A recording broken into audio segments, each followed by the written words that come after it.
سلام. شنیدید وقتی میگن برای اولین بار دارید خونه یک نفر میرید، یا وقتی که دارید به یک شهرستان سفر میکنید که از شرایط اونجا با خبر نیستید، و یا حتی به یک کشور خارجی برای مأموریت یا مسافرت میرید، برای اینکه بتونید بهتر اون محیط رو تحمل کنید و اون مدتی که اونجا هستید به خوبی سپری کنید، باید با شرایطی که اون محیط جدید داره خودتون رو وفق بدید.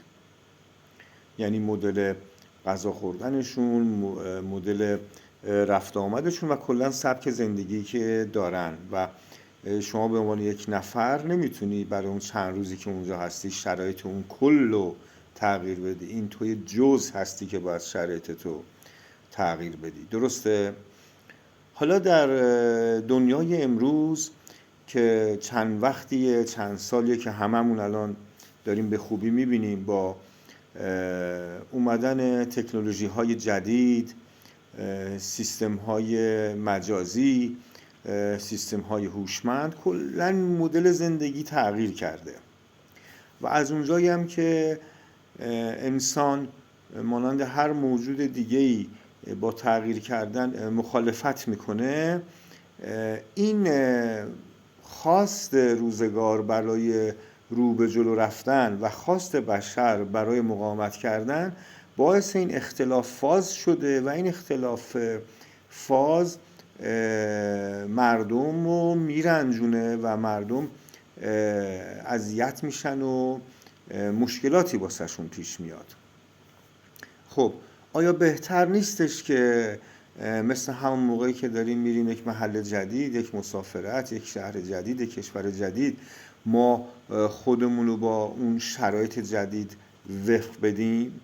شرایطی که الان روزگار داره شرایط کله. ما به عنوان افراد، به عنوان خانواده، به عنوان سازمان باید خودمون رو با شرایط جدید وفق بدیم. این شرایط اومده، نمیتونید کاری بکنید. از گذشته هم تجربهشو داریم دیگه، با اومدن نمیدونم کامپیوتر، با اومدن ماهواره و خیلی چیزهای دیگه. هر چقدرم که قرار بر این بوده که با این سیستم ها مخالفت بشه و واردش نشیم، ولی اینها اومدن، چون رشد و تکنولوژی تبدیل میشه به فرهنگ و فرهنگم بعدش موجب رفتارهای بعدی ما هستش. خب حالا بنده تو حوزه آموزش میخوام صحبت کنم. اگر بگیم که حوزه آموزش رسمی کشور 3 رأس داره، مثل وزارت آموزش پرورش و وزارت آموزش عالی، رأس دیگش معلم ها و اساتید، و رأس سومش دانشجویان و دانش آموزا که خب هدف اصلی هم تربیت دانش آموزا و دانشجویان هستش. آیا منطقی نیستش که هر ستای این 3 رأس خودشونو با شرایط جدید دنیا وفق بدن و آموزش ها رو هم بر این سیستم های جدید بنا کنن؟ آیا وقتی که دیگه کتاب ها مبتنی بر سیستم های گذشته نوشته میشه تأثیری نداره، آیا نباید تغییر کنن؟ آیا نباید مدل های آموزشی تغییر کنه؟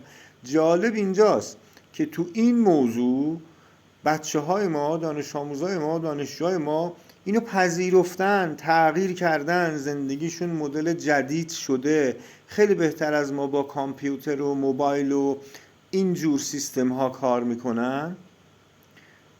ولی ما، من معلم، اون دوست عزیز استادمون، مدرسه‌مون و قوانینش، دانشگاهمون و قوانینش، جالبه که هر چند در به اصطلاح ویترین های گفتاریشون عنوان میکنن که به این سمت کشیده میشن، اما در عمل هنوز دارن که یه سری مقاومت ها رو از خودشون نشون میدن، یه سری مخالفت ها رو نشون میدن که اینجور مقاومت ها و مخالفت ها در خانواده ها همون تفاوت های نسلیه که شدت وحشتناکی رو به خودش گرفته و پدر مادرها نمیتونن با بچه هاشون بسازن، و تو مدارس هم ببینیم معلمان نمیتونن با دانشجوها و دانش آموزا خیلی سازش داشته باشن. ما تو این مسئله از بچه هامون عقب افتادیم. بیاید بپذیریم و با اونا همفاز بشیم و وقتی همفاز شدیم بتونیم حرفمون رو بزنیم. وگرنه این مدل تفاوت‌های نسلی و این به اصطلاح مشکلاتی که از عدم همفازی این سرس الان وجود داره همچنان ادامه خواهد داشت.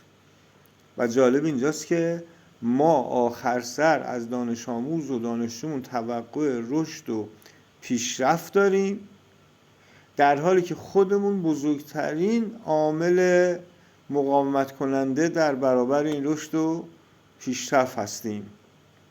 بنده این مسئله به خودم هم میگم و باید بپذیریم و اگر نمیتونیم به راحتی همفاز بشیم باید از ابزارش استفاده کنیم یا با کسانی حشر و نشر کنیم و بشینیم و پاشیم که اونا به ما اینا رو یاد بدن یا برای ما این کارا رو انجام بدن. با این تفکر خودش میتونه بسیاری کارآفرینی ایجاد کنه.